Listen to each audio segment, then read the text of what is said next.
મહાનગરપાલિકાના કોર્પોરેટરના નકલી સહી સિક્કાથી આધાર કાર્ડ સહિતના જુદા જુદા ડોક્યુમેન્ટ બનાવતા બેને પોલીસના હાથે ભેરવાયા હતા। વરાછા વિસ્તારમાં આવેલા CSC સેન્ટરના નામે કામ કરતા બે શખ્સો ડોક્યુમેન્ટ્સમાં ચેડા કરી બનાવટી આધાર કાર્ડ, પાન કાર્ડ અને મતદાર કાર્ડ જેવા જરૂરી દસ્તાવેજો બનાવતા હતા। આ શખ્સોએ બનાવટી સિક્કા અને સહીનો ઉપયોગ કરી બોગસ દસ્તાવેજો તૈયાર કરી તેનો ઉપયોગ કરવાનું કાવતરું રચ્યું હતું। પોલીસને માહિતી મળતા સાયબર ક્રાઇમ પોલીસે વરાછાના ગાયત્રીનગરમાં આવેલા CSC સેન્ટર પર દરોડા પાડ્યા હતા। એ દરમિયાન આરોપીઓ CSC સેન્ટરના સંચાલક ભાવેશકુમાર મગનભાઈ ગજેરા અને ત્યાં નોકરી કરતા પ્રતિક કાંતિભાઈ કોલડિયા ઓફિસમાંથી laptop, Morpho device, data, WhatsApp chats અને અન્ય સાધનો જપ્ત કરવામાં આવ્યા હતા।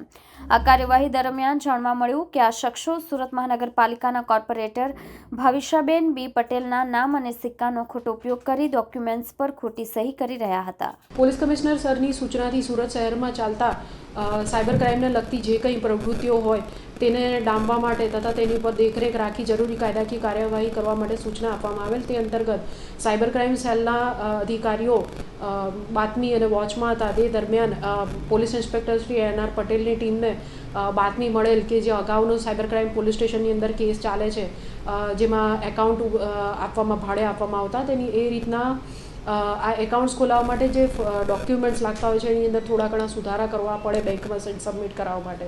તો એ પ્રકારની જે કામગીરી છે એ વરાછા વિસ્તારમાં રસના સર્કલ પાસે આવેલી ગાયત્રી સોસાયટી પાસે એક સોસાયટીમાં એક ઓફિસ છે ત્યાં ખાતેથી કરવામાં આવે છે। આ બાતમીના આધારે તારીખ 20ના રોજ સાયબર ક્રાઇમ સેલની ટીમ દ્વારા ત્યાં જઈને આરોપીઓની પૂછપરછ વગેરે કરવામાં આવેલ તથા જે સાધન સામગ્રી ત્યાંથી મળી આવેલ તેની જાંચ કરતાં સાયબર ક્રાઇમ સેલ તરફથી સરકાર તરફે ગુનો દાખલ કરવામાં આવેલ છે।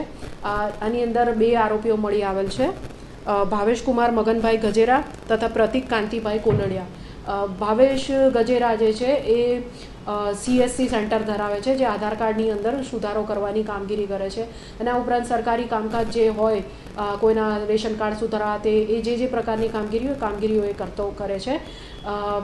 ભાવેશ જે છે એ આધાર કાર્ડની અંદર સુધારો કરવા માટે એક જેને ડાઈ કહી શકાય કે એક પહેલેથી ફોર્મ બનાવેલું હોય જેને આધાર કાર્ડના કાં તો બીજા કોઈ પણ ડોક્યુમેન્ટના ફોર્મમાં સુધારવા માટે એને ફોટોશોપથી પેસ્ટ કરીને એક ફરજી ડોક્યુમેન્ટ જેવું બનાવે છે। એણે ઘણા ઇલેક્શન કાર્ડ પણ પાસ્ટમાં એ રીતના એડિટ કરીને ફોટોશોપને વિવિધ સોફ્ટવેરનો એ રીતના ઉપયોગ કરીને એ ફરજી ડોક્યુમેન્ટ્સ આ રીતના ઊભા કરે છે જે ડોક્યુમેન્ટનો ઉપયોગ એ આધાર કાર્ડમાં સરનામું અને વિગતો બીજી સુધારવા માટે કરે છે। એવું પ્રાથમિક તપાસ દરમિયાન જણાઈ આવેલ જે આધારે સાયબર ક્રાઇમ સેલ દ્વારા ગુનો દાખલ કરવામાં આવેલ છે। ભાવેશનો લગભગ 2-3 વર્ષથી આ ધંધો ચાલે છે અને CSCનું એની પાસે જે ID હોય સરકારી એ પરીક્ષા એણે પાસ કરેલ છે એવું પ્રાથમિક તબક્કે જણાવ્યું હતું એટલે એ આ કામગીરીનું એની પાસે CSC ID અને સર્ટિફિકેટ વગેરે મળી આવ્યું છે।